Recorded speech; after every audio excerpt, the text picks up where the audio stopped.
नमस्कार, capital TV देख रहे हैं आप। बात पथिकी में आपका बहुत बहुत स्वागत है। मैं हूं आपके साथ हर्ष भारद्वाज। बात करेंगे राम मंदिर चोरी मुद्दे की ही, क्योंकि कांग्रेस की तरफ से लगातार प्रोटेस्ट किया जा रहा है और कांग्रेस अलग अलग जगह पर सद्बुद्धि यात्रा निकाल रही है और वो कह रही है कि राम भगवान बीजेपी को सद्बुद्धि दे ताकि तमाम वो बड़े खुलासे सामने रख सके और हिंदुओं के साथ धोखा ना करे। अखिलेश यादव का भी बयान सामने आता है और अखिलेश यादव ये कहते हैं कि हिंदुओं के साथ धोखा किया गया। हालांकि इस बात को वो बार बार रिपीट कर रहे हैं और एक बार फिर से बयान सामने आया है। हालांकि बीजेपी बार बार ये कह रही है, योगी आदित्यनाथ से लेकर तमाम बीजेपी के नेता, कि जल्द से जल्द इस मामले में और भी खुलासे होंगे, दूध का दूध पानी का पानी होगा। तीन खास मेहमान मेरे साथ हैं, स्वागत कर लेते हैं। चर्चा की शुरुआत करेंगे। अरुणेश जी मेरे साथ जुड़े हैं वरिष्ठ पत्रकार के तौर पर। अरुणेश जी, स्वागत कर रहा हूं। एक बार फिर से आपने समय निकाला, आपका बहुत बहुत शुक्रिया। बहुत बहुत स्वागत के साथ आपसे सवाल लूंगा, लेकिन अविरल साहब आपका भी स्वागत कर रहा हूं। आप बीजेपी के लीडर हैं। और फुरकान जी, आपका भी बहुत बहुत स्वागत है। कांग्रेस के समर्थक आप हैं, आपका भी बहुत बहुत स्वागत है।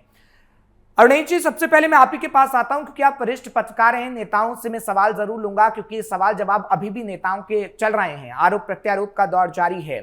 लेकिन इसमें अगर मैं बात करूं पॉलिटिक्स से हट के शुरुआती दौर की, क्योंकि अनिल मिश्रा को लेकर ये कहा जा रहा है कि अनिल मिश्रा की महत्वपूर्ण भूमिका थी और अनिल मिश्रा ने जो एसआईटी ने जो खुलासा किया उसमें अनिल मिश्रा का नाम है। एसओपी जो थी उसका कोई भी रूल रेगुलेशन फॉलो नहीं किया गया और बेहद लापरवाही अनिल मिश्रा की ही थी। क्या वाकई ऐसा लगता है या फिर कोई और बड़े नाम हैं जो सामने अभी नहीं आ पा रहे और विपक्षी पार्टियों की बात कहीं ना कहीं सच लग रही है? अरुणेश जी देखिए, ऐसा है कि जब ये मामला पहली बार प्रकाश में आया था, दान चोरी का मामला, और उसके तुरंत बाद अगर राम मंदिर ट्रस्ट की बैठक होती और इस मुद्दे पर चर्चा होती, किसने चोरी की, कब चोरी हुई, कैसे चोरी हुई, इस मामले पर ट्रस्ट के सारे सदस्यों के द्वारा जो है चर्चा होती, मंथन होता और पुलिस में एफआईआर दर्ज कराया गया होता। अगर ये सब उस समय होता जिस समय इस मामले की शुरुआत हुई या इस मामले का खुलासा हुआ, लेकिन ऐसा तो हुआ नहीं। लगभग एक महीने बाद जब ये ज्यादा मीडिया में मामला हाईलाइट हो गया, एसआईटी बन गई, एसआईटी ने अपनी जो रिपोर्ट है वो मुख्यमंत्री जी के जो है दे दी। इसके बाद फिर ये ऑफिशियली, मैं ऑफिशियली वर्ड यूज कर रहा हूँ, अनऑफिशियली चाहे जितना भी ट्रस्ट के सदस्यों के बीच में बैठक होती रहेगी उसका कोई मतलब नहीं है। ऑफिशियली जो मीटिंग हुई है अभी 2 दिन पहले हुई है, जिसमें कि चंपत राय जी का, अनिल मिश्रा जी का, इन लोगों का इस्तीफा जो है बड़े भारी मन से स्वीकार किया गया है। यानी ट्रस्ट के सदस्यों को अब भी इन लोगों पर ट्रस्ट था, तभी वो जो कहे। अगर आप उनके पूरी प्रेस कॉन्फ्रेंस को सुने ध्यान से, और अगर आप जो कोषाध्यक्ष है उनके उस लेटर को अच्छे से पढ़े जो उन्होंने मीडिया में जारी किया है, तो साफ तौर पर उनका एक तरीके से इनडायरेक्टली वे में चंपत राय जी हो या फिर अनिल मिश्रा हो या बाकी के लोगों, उनको बचाने का उद्देश्य उसमें ज्यादा नजर आता है। अब सवाल जो आपका है कि क्या इस पूरे मामले पर राजनीति हो रही है, तो बिल्कुल राजनीतिक दलों का काम है राजनीति करना, चाहे वो समाजवादी पार्टी के लोग हों या कांग्रेस हो या फिर ओवैसी जैसे लोग हों, वो भी बयान देने लग गए हैं। यहाँ पर एक दूसरा पहलू भी है जिसकी ओर मैं आपका ध्यान आकर्षित करना चाहता हूँ कि बीजेपी के एक बड़े प्रवक्ता ने यह दावा किया है कि जो टिन्नू यादव नाम का एक आरोपी है, या जिसको कहते हैं, उस पर भी आरोप है कि वो चोरी की घटनाओं में भी शामिल रहा है। उस टिन्नू यादव के ने अखिलेश यादव से कई बार फोन में बात की है और अखिलेश यादव ने उसको काफी महत्व भी दिया है। तो इस पूरे मामले का भी स्पष्टीकरण होना चाहिए, क्योंकि जब ये मीडिया में मामला आया तो अखिलेश यादव ने न तो कोई ट्वीट किया, न तो सोशल मीडिया में लिखा कि आखिरकार टिन्नू यादव के आरोपों पर उनका क्या कहना है। क्या विपक्ष के लोगों की भी मिलीभगत है इसमें, ये जो चोरी हो रही है? और अभी एसआईटी ने जांच रिपोर्ट दे दी है, पुलिस भी अपनी तरफ से कार्रवाई कर रही है, ट्रस्ट के बैठक की हो भी गई है। ट्रस्ट के बैठक में जो रिजल्ट आए वो भी सबको मालूम है कि उनके इस्तीफा को स्वीकार कर लिया गया है। अब एक नए महासचिव बनाए गए हैं, प्लस एक सीईओ ट्रस्ट को चलाने के लिए कॉर्पोरेट कल्चर लाए। देखो, धार्मिक मामला है, धार्मिक मुद्दे हैं, धार्मिक संस्थाएं हैं, लेकिन अब ये कॉर्पोरेट कल्चर के तौर पर चलेंगी। अब इसके अपने गुण और दोष हो सकते हैं, लेकिन मेरा मतलब यहाँ पर सिर्फ इतना है कि अगर और बड़े लोग जो हैं जिनके नाम अभी तक मीडिया में नहीं आए हैं या जिनके बारे में सरकार को तो पता है, चाहे वो केंद्र की सरकार हो, पीएमओ हो, या फिर राज्य की सरकार हो, या फिर आरएसएस हो, इनको पता है कि वो सुपर डुपर मास्टरमाइंड कौन है, जिसने इस पूरे घटना को प्लान किया, प्लानिंग बिल्कुल। लेवल पर, और कि देखिए भाई ऐसा सभी ऐसा चाहते करेगा, हैं कि सबको आखिर विश्वास वो में दिया, कौन सा बड़ा क्या नाम वो है। सामने आएगा, क्या उन पर कोई कार्रवाई हाँ होगी, ये बड़ा सवाल। ठीक है फुरकान जी, मैं आपके पास आ रहा हूं क्योंकि देखिए अरुणेश जी वरिष्ठ पत्रकार हैं, उनकी तरफ से जो पॉइंट रखे गए हैं वो कहीं ना कहीं वैलिड है। लेकिन अगर आपको मेरी आवाज आ रही है फुरकान जी, तो कांग्रेस जो प्रोटेस्ट कर रही है, क्या कांग्रेस के टाइम में मंदिरों में चोरी नहीं हुई है? बीजेपी सवाल पूछ रही है। कांग्रेस क्या सियासत करना चाहती है? चलिए ठीक है, सियासत करिए, आप राजनेता हैं, लेकिन भ्रम फैलाने का काम क्या कांग्रेस कर रही है? बीजेपी ये सवाल पूछ रही है। फुरकान जी। ठीक है कि आसिफ, पहले तो आपका बहुत बहुत स्वागत है आपने अपने चैनल में। जहाँ तक बात है मंदिर चोरी की, कहीं ना कहीं शुरू हुई है, जिसकी एसआईटी जांच कर रही है, और जो भी है एसआईटी ने अपनी रिपोर्ट सौंप दी है। और जो इस पर लगातार जो विपक्ष है वो अपनी सियासत करने में लगा हुआ है। हालांकि उत्तर प्रदेश में जो भी की सरकार चल रही है उसमें लगातार धूमधाम खत्म हुआ है। और जो नहीं, कांग्रेस की आप बात करिए, कांग्रेस क्या करना चाहती है वो कहीं ना कहीं बताइए कि कांग्रेस क्या करना चाहती है। कांग्रेस किस तरीके से इस मुद्दे को भुनाएगी? कांग्रेस जो बातें कह रही है क्या वो ठीक है? क्योंकि अगर अजय राय की बात करें तो अजय राय को पहले ही नजरबंद कर दिया गया था, और इस वक्त भी अजय राय कह रहे हैं कि मेरी भी कभी भी गिरफ्तारी हो सकती है और सरकार सही नहीं कर रही है। आप समर्थन करते हैं उसका? ये अजय राय सही है? देखिए, आपको बता दें, विपक्ष का काम तो लगातार जो है वो मुद्दे उठाने का, आवाज उठाने का है। देखिए मैं बार बार ये कह रहा हूं कि आपका काम सवाल उठाना है, लेकिन जायज जायज, जैसे पॉइंट टू पॉइंट अरुणेश जी ने कहा, वो वरिष्ठ पत्रकार हैं, कि भैया देखिए बड़े नाम भी सामने आए नहीं चाहिए, एसआईटी जांच कर रही है तो उस पर भरोसा भी करना चाहिए। लेकिन कांग्रेस कोई क्लैरिटी नहीं दे पा रही है। मैं आपके पास आता हूं फुरकान जी, बस 1 मिनट रुकिएगा। मैं अवरल मलिक साहब आपके पास आ रहा हूं, आप बीजेपी के लीडर हैं। क्योंकि कांग्रेस की अगर हम बात करें तो कांग्रेस अभी स्पष्टीकरण नहीं दे पा रही है कि आखिर उसे इस मुद्दे को किस तरीके से बुलाना है, और जो वो बात कह रही है उसमें वो खुद ही फंसती नजर आ रही है। आप किस तरीके से कांग्रेस को जवाब देंगे? क्योंकि अरुणेश जी ने कई सवाल आपसे भी पूछे हैं, लेकिन मैं कांग्रेस से भी सवाल पूछ रहा हूं, लेकिन कांग्रेस जवाब नहीं दे पा रही है। आपसे जवाब चाहता हूं कि ये बीजेपी आखिर कब उन बड़े नामों का भी जिक्र करेगी? क्योंकि अरुणेश जी पूछ रहे हैं कि बड़े नाम तो हैं लेकिन वो सामने नहीं आ पा रहे हैं। जी देखिए, बिल्कुल आपकी बात बिल्कुल सही है। ठीक है फुरकान जी, आ रहा हूं 1 मिनट में। अवरल साहब से सवाल ले रहा हूं, अवरल साहब से सवाल ले रहा हूं। अवरल जी। तो देखिए, मैं स्पष्टीकरण देता हूँ। देखिए, जहां तक विषय इस पूरे प्रकरण का, इस पूरे मामले का, हमारे मुख्यमंत्री उत्तर प्रदेश योगी जी के द्वारा पहले ही स्पष्टीकरण इस विषय में दे दिया गया था। बिल्कुल स्पष्ट निर्देश दे दिए गए, जो भी व्यक्ति इसमें शामिल होगा, ऊपर का हो, नीचे का हो, छोटा हो, बड़ा हो, सबको निश्चित रूप से जिसका भी नाम सामने आता, सबको गिरफ्तार किया जाएगा, कोर्ट प्रस्तुत किया जाएगा, कार्रवाई होगी, जेल भेजा जाएगा, कानूनी कार्रवाई होगी, किसी को नहीं बख्शा जाएगा। तो ये चीज पहले ही बिल्कुल स्पष्ट मैं समझता हूँ कि कर दी गई। और जहां तक विषय है इसका, एक तरीके से अगर मैं समझता हूँ बात करें जाए, राजनीतिक प्रोपेगेंडा जो इसका करना काम किया जा रहा है विपक्ष के द्वारा मुख्य रूप से, तो बिल्कुल स्पष्ट रूप से नजर आ रहा है, चाहे समाजवादी पार्टी हो या फिर एक तरीके से कांग्रेस पार्टी हो, विपक्षी राजनीतिक दल हो, तो ये जनता को भ्रमित करने का पूर्ण रूप से प्रयास कर रहे हैं, राजनीतिक बयानबाजी कर रहे हैं। क्योंकि जब एसआईटी गठित कर दी गई तो अब एसआईटी की जवाबदेही, एसआईटी की जिम्मेदारी है, एसआईटी निष्पक्षता से जांच कर रही है, उसे मोहलत और समय देना चाहिए। अब बीच में अगर ये बयानबाजी कर रहे हैं, ना तो ये एसआईटी का हिस्सा है, ना हम एसआईटी का हिस्सा है, ना तो मैं जांच कर रहा हूं, ना हम जांच कर रहे हैं, ना भारतीय जनता पार्टी के नेता और प्रवक्ता जांच कर रहे हैं, ना ही समाजवादी पार्टी के नेता प्रवक्ता जांच कर रहे हैं। तो फिर बयानबाजी आखिर क्यों की जाए? और बिल्कुल स्पष्ट है, आदरणीय चंपत राय जी ने भी इसी विषय को कहा, जब फाइनल रिपोर्ट हो जाएगी, पूरे एसआईटी की जांच कंप्लीट हो जाएगी, उसके बाद ही वो कुछ इस विषय में कहेंगे। इस प्रकार से उनका भी एक वर्जन जो सामने आया कल। और जहां तक विषय जो आरोप प्रत्यारोप किया जा रहा है, आदरणीय गोविंद देव गिरी जी महाराज बहुत वरिष्ठ संत हैं, कोषाध्यक्ष हैं, उनके द्वारा बिल्कुल स्पष्टता पूर्वक जिस तरीके से दिखा दिया गया, सारी चीजों को दिखा दिया गया, जिस चीज को कह रहे थे एक हो गया, वो खो गया, वो ले लिया, वो ले लिया, तो तमाम सारी चीजों को वीडियो रिकॉर्डेड तरीके से स्पष्ट कर दिया गया। ठीक है अवरल जी, मैं आपके पास आऊंगा।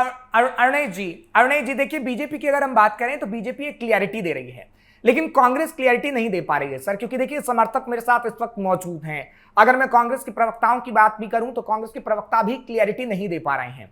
अजय राय की अगर हम बात करें तो अजय राय बार बार चिल्ला रहे हैं कि मुझे नजरबंद कर दिया गया, सद्बुद्धि यात्रा निकाली जा रही है। ठीक है, वो बात कर रहे हैं कि कोर्ट आके इस पे क्यों खुद स्वतः संज्ञान नहीं लेता। कांग्रेस खुद भी तो कूट जा सकती है सर। इस बात, अगर आप मेरी बात से सहमत हैं तो कांग्रेस कूट जा सकती है, समाजवादी पार्टी कूट जा सकती है। आप कोर्ट का रुख नहीं जाते। इसमें देखिए राहुल गांधी ने पहले भी वोट चोरी का मुद्दा उठाया, प्रेस कॉन्फ्रेंस की, लेकिन कोर्ट में एक भी मामला नहीं गया। तो ये कांग्रेस की कैसी रणनीति है सर? क्योंकि आज अलग अलग जगह प्रोटेस्ट हो रहा है, लेकिन अगर बात पूछा जाए, सवाल पूछा जाए तो स्पष्टीकरण ही नहीं है। अरुणेश जी, देखिए, ऐसा है कि जो कांग्रेस की सियासत है ना, वो अपने आप को नए तरीकों से नहीं उसको सियासी समीकरणों को साध पा रही है। अभी भी कांग्रेस में जो है राहुल गांधी का अगर आप देखें तो क्या कोई आधिकारिक उन्होंने प्रेस कॉन्फ्रेंस किया? आपको मालूम है जब ये चंदा चोरी का मामला तो अभी ये आया है, इससे पहले वोट चोरी का उन्होंने आरोप लगाया था, जिसमें एक कोई फॉरेन की एक लड़की मॉडल थी, उसके बारे में उन्होंने अच्छा खासा प्रेस कॉन्फ्रेंस किया, मीडिया को बुलाया और मीडिया में उसको कवरेज भी मिली। एक तो पहली बात ये है ना कि मीडिया को लेकर के ये जो विपक्ष की गलतफहमी है ना कि ये मोदी मीडिया है या सिर्फ सरकार की आवाज उठाता है या सिर्फ विपक्ष से सवाल करता है और सरकार के हाँ में हाँ मिलाता है, विपक्ष को कवरेज नहीं देता है, ये सब इनको गलतफहमियां अपनी दूर करनी चाहिए। मीडिया वही करता है जो मीडिया को दिखता है, हकीकत जैसी खबर वैसी। अगर राहुल गांधी कोई प्रेस कॉन्फ्रेंस कर रहे हैं तो उनकी खबर को अखबार वाले भी छापते हैं, टीवी वाले भी दिखाते हैं, उनसे भी सवाल जवाब किए जाते हैं, तो सरकारों से भी किए जाते हैं। तो मैंने ये बात इसलिए कही कि राहुल गांधी ने क्या चंदा चोरी मामले पर कोई आधिकारिक तौर पर प्रेस कॉन्फ्रेंस किया है जिसमें उन्होंने कांग्रेस का स्टैंड क्लियर किया हो? कांग्रेस के पास तो एक अच्छा, जिसे समाजवादी पार्टी इस मामले में फिर भी ज्यादा एक्टिव नजर आ रही है।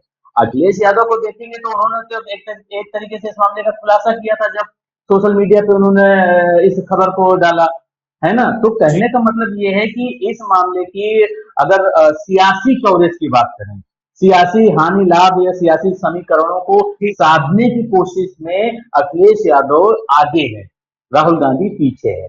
अब देखिए, जो आपका मुद्दा आपने सवाल उठाया वो बहुत महत्वपूर्ण है।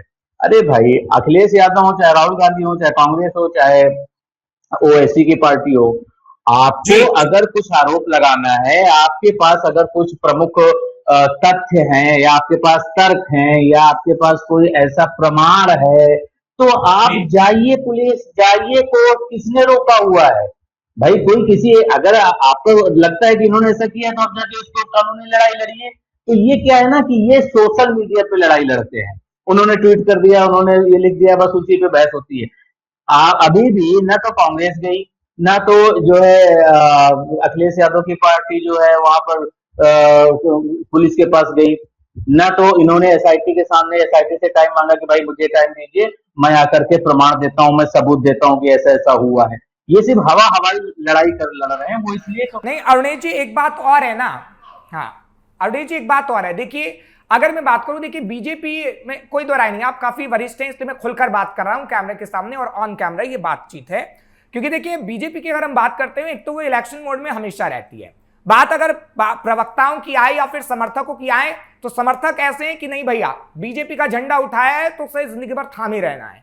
अगर मैं कांग्रेस की बात करूं, आप भी मेरे साथ डिबेट में कई दिन से जुड़ रहे हैं, ना तो कांग्रेस का समर्थक ना ही प्रवक्ता वो सही तरीके से जवाब ही नहीं दे पाते हैं। तो आखिर संगठन मजबूत कैसे करेंगे? जमीनी स्तर पर आपने उत्तर प्रदेश में देखा कि कांग्रेस में प्रियंका गांधी वाड्रा ने जिम्मेदारी पिछली बार संभाली तो वो धाराशायी हो गई। जब तक कार्यकर्ता मजबूत नहीं होगा, जब तक नेता मजबूत नहीं होगा, जब तक प्रवक्ता मजबूत नहीं होगा, सर हाल तो खराब होगा ना। अरुण जी, मेरी बात से सहमत हैं आप? फिर मैं अब्रेल साहब के पास जाऊं। नहीं, देखिए ऐसा है, आप जो कह रहे हो वो ठीक कह रहे हो। कांग्रेस इस देश की सबसे पुरानी पार्टी है, सबसे बड़ी पार्टी है। कांग्रेस इस देश में शासन करने वाली, सबसे लंबे समय तक शासन करने वाली पार्टी है। लेकिन कांग्रेस की वर्तमान में क्या दशा है, क्या दिशा है, या यूं कह लें क्या दुर्दशा है, ये सबको मालूम है, टॉप टू बॉटम। तो अगर कांग्रेस के हाथ में एक अच्छा बड़ा मुद्दा लगा था, जिसमें ये क्योंकि धार्मिक मुद्दा है, आध्यात्मिक मुद्दा है, लोगों की आस्था से जुड़ा मुद्दा है, अगर कांग्रेस इसको अच्छे से इस मुद्दे के ऊपर सरकार को घेरे और यूपी की जनता का दिल जीतने की कोशिश करे कि देखिए ऐसा ऐसा हो रहा है, ये आपकी आस्था को चोरी कर लिए जा रहे हैं, तो जितना एग्रेसिव कांग्रेस पार्टी या राहुल गांधी वोट चोरी को लेकर हुए, जो कि उनके निराधार आरोप है, ये मेरा भी मानना है। लेकिन जब हाँ उतना एग्रेसिव वो जो है चंदा चोरी मामले पे नहीं हो रहे हैं या नहीं हो पा रहे हैं, उतने अंदर उनके अंदर वो उतना टैलेंट नहीं है। शायद इसी वजह से बीजेपी का जो है उसको काउंटर करने में आसानी होती है। बीजेपी के लिए ये कहा जा रहा है जब चुनाव होंगे, क्योंकि कांग्रेस के युवराज और समाजवादी पार्टी के अखिलेश यादव, राहुल और अखिलेश यादव, ये मिलकर अगर चुनाव लड़े, क्योंकि इनका गठबंधन में भी तो आपस में बहुत बनती नहीं है ना, तो अगर ये मिलकर चुनाव लड़ते हैं और बीजेपी को भेजने का प्रयास करते हैं, तब कुछ बीजेपी के लिए चिंताजनक खबर हो सकती है। लेकिन मुझे लगता नहीं ऐसा हो पाएगा, क्योंकि राहुल गांधी और अखिलेश यादव, ये यूपी में क्या उन दोनों के बीच में कितने सीट ट्यूनिंग है ये आप देखिए। उधर बिहार में जो है तेजस्वी यादव और राहुल गांधी के बीच में कितने सीट ट्यूनिंग है ये भी आप देख लीजिए, तो आपको इस सवाल का जवाब मिल जाएगा। फिलहाल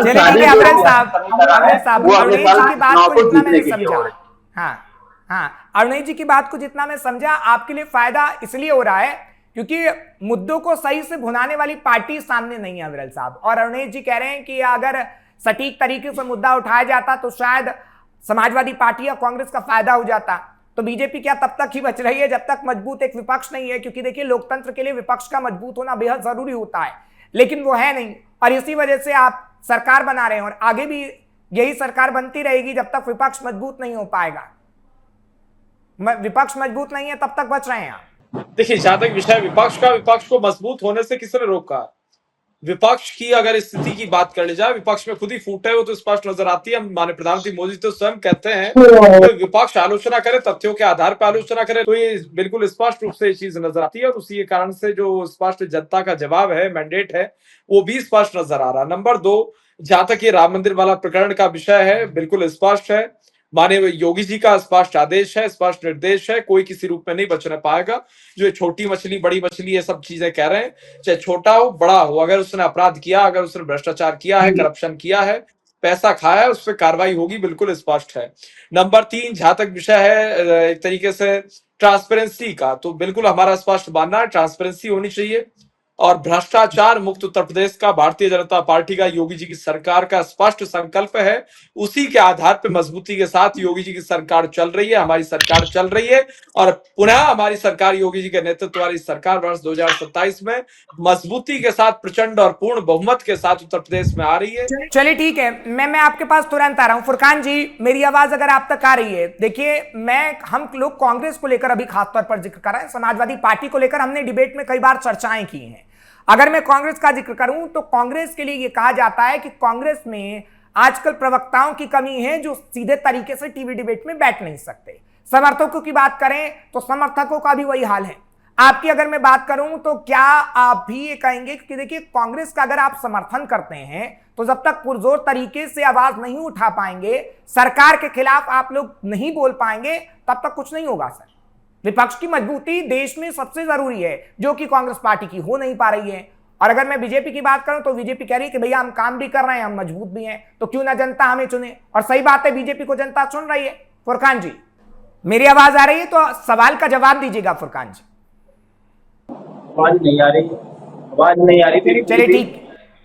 चलिए ठीक है, आपको जब वाजिब सवाल पूछा जाए तो आवाज नहीं आती, यही कांग्रेस पार्टी के समर्थकों और प्रवक्ताओं का हाल है सर। मैं इसलिए कहता हूं कि कांग्रेस पार्टी को कहीं ना कहीं अपने प्रवक्ताओं और अपने जमीनी कार्यकर्ताओं को मजबूत करने पर ध्यान देना चाहिए। अरुणेश जी, मैं दोबारा से आपके पास आ रहा हूं सर, क्योंकि देखिए मैं अगर कांग्रेस की बात करूं, नए प्रवक्ताओं का जिक्र करूं या नए जो टीवी डिबेट पर बैठते हैं खासतौर पर, उसको अगर मैं कॉल मिलाऊं और खासतौर पर बातचीत के लिए बोलूं तो सिर्फ एक ही बात कहते हैं कि नहीं जी प्रधानमंत्री नरेंद्र मोदी की गलती है, नहीं जी योगी की गलती है। भैया योगी मोदी को कोसते कोसते तो आरजेडी का कुनबा खत्म हो गया, 25 सीट पर सिमट गई आरजेडी।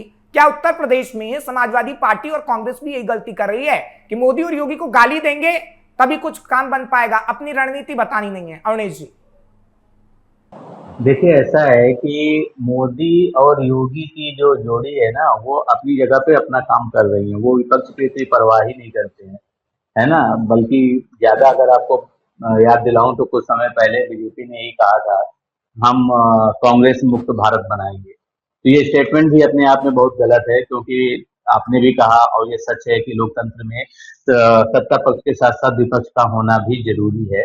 तो भ्रष्टाचार मुक्त भारत बनाइए, ये चंदा चोरी मुक्त भारत बनाइए, वो ज्यादा जरूरी है। खैर, आपका जो सवाल है मैं उस पे आता हूँ। तो यहाँ पर कांग्रेस के बारे में मैंने आपको पहले बताया था कि कांग्रेस सबसे बड़ी पार्टी है, लेकिन आज की तारीख में उत्तर भारत में खास तौर पर, दक्षिण भारत में तो फिर भी अभी कांग्रेस की हालत ठीक है, लेकिन अगर उत्तर भारत में देखोगे तो चाहे यूपी ले लो, चाहे बिहार ले लो, चाहे मध्य प्रदेश ले लो, राजस्थान ले लो, हिमाचल ले लो, सब जगह कांग्रेस की हालत खराब से खराब होती जा रही है। यानी जो कहते हैं कि जो है बहुत ज्यादा दयनीय स्थिति में है। यानी तो उसके लिए करना क्या चाहिए? कांग्रेस के सबसे पहले तो आत्ममंथन, आत्मचिंतन करने की बेहद जरूरी है। अगर आपने इंडी गठबंधन बनाया है तो इंडी गठबंधन को लीड करने के लिए आपके अंदर वो सियासी समझ होनी चाहिए, जिसमें आप आम आदमी पार्टी के अरविंद केजरीवाल को भी साथ में ले सकें, डीएमके को भी साथ में ले सकें, तो वहीं पर जो है ममता बनर्जी, अखिलेश यादव के साथ साथ में जो तेजस्वी यादव को भी साथ में ले सकें, लेकिन वो आपस में आप यूनाइट कर ही नहीं पा रहे। एक तो विफलता ये है। दूसरी बात ये है ना कि कांग्रेस के प्रवक्ताओं का ये जो रोना रोना होता है कि भाई योगी ने चोरी करवा दी या मोदी जी ने ये करवा दी। अरे योगी मोदी को छोड़िए, आप मुद्दों पर लड़ाई लीजिए, लड़िए ना। 69,000 शिक्षकों की भर्ती का मामला इतना लंबा था और वहां पर जाकर के कितना परेशान हुए लखनऊ में वो अभ्यर्थी पर। आप इस मुद्दे को लपकिए। चंदा चोरी का मामला आपके सामने, आप इसको देखिए।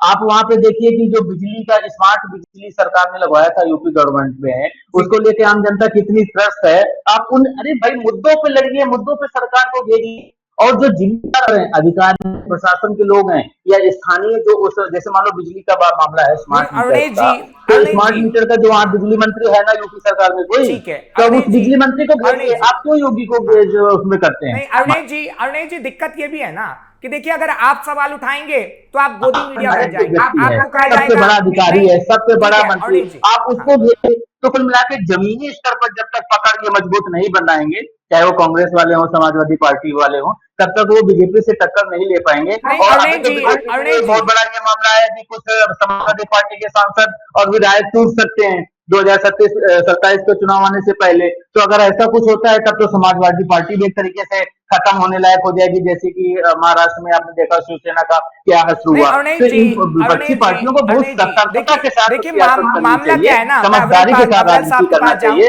तभी हाँ, वो सत्ता में वापस आ पाएंगे। अदरवाइज बीजेपी इसी तरीके से अपना जो है शासन आगे ठीक बढ़ाती है। है। देखिए नहीं अरुणेश जी इस बात को समझना होगा। देखिए अगर आप बोलेंगे ना, अगर आप बताएंगे कि यहाँ कांग्रेस में ये खामियां हैं तो कांग्रेस कहेगी आप गोदी मीडिया है सर, और आप वरिष्ठ पत्रकार हैं तो आपको भी बीजेपी का बना दिया जाएगा, और इसमें कोई दो राय नहीं है। मैं तो खुल के बोलता हूं और मेरी डिबेट में मैं बार बार ये खोल के बोलता हूं कि सामने वाला ये कह देता है कि हम गोदी मीडिया हैं, सामने वाला ये कह देता है कि बीजेपी ने हमें खरीदा हुआ है, और हम बार बार ये कहना चाहते हैं कि लोकतंत्र के पहली लिए बात यह विपक्ष है की कि मजबूती जरूरी मीडिया है। को किसी हाँ, भी राजनेता से सर्टिफिकेट लेने की जरूरत नहीं है। मीडिया को जनता से सर्टिफिकेट लेने की जरूरत होती है, क्योंकि जनता का वही कोई बात नहीं आवाज समझती उठाती है है। ना सर न कांग्रेस, गोदी वही मीडिया की बात तरह, नहीं। न विरोधी मीडिया की तरह, हम जनता की मीडिया की तरह आवाज उठाते हैं। बाकी जिसको जो कुछ कहना है कहने दीजिए, हम तो सच का आईना ठीक है दिखाते हैं, अविरल हम तो साहब, अब मैं आपके हकीकत पास जैसी आ रहा खबर हूं। वैसी बताते हैं। अब लोगों को अच्छा लगे बुरा लगे ये उनका काम है, जनता को डिसाइड करने दीजिए ना। जनता ही बिल्कुल मीडिया ठीक को भी है। देखती है और जनता ही नेताओं का चुनाव करती है। अविरल साहब मैं आपके पास आ रहा हूं, क्योंकि देखिए आप लोगों की बीजेपी की बल्ले बल्ले इसलिए मैं कहता हूं क्योंकि अगर मैं विपक्ष की बात करूं तो विपक्ष इस वक्त धाराशायी है, और आपको बार बार मौका मिल रहा है। अगर आपको मौका मिल रहा है तो जनता में विश्वास और जगाइए ना सर। उत्तर प्रदेश में अभी क्या हो रहा है, राम मंदिर चोरी के मामले में अभी लोगों में थोड़ी शंका बन गई है आपके लिए कि भैया अगर हिंदू ने विश्वास किया, ट्रस्ट बना था, तो उसमें ऐसे लोगों की नियुक्ति क्यों की गई। ठीक बात है, अभी जांच हो रही है, इसमें कोई दो राय नहीं है, लेकिन जनता का विश्वास 2027 में और कैसे बढ़ाने का काम करेंगे आप अविरल साहब? जी देखिए, जहां तक विषय एक तरीके से जनता के विश्वास का, तो पूर्ण रूप से भारतीय जनता पार्टी की अगर बात करी जाए, भारतीय जनता पार्टी जनता के साथ है और जनता भारतीय जनता पार्टी के साथ है। जनता का भारतीय जनता पार्टी के ऊपर अटूट विश्वास है, भरोसा है।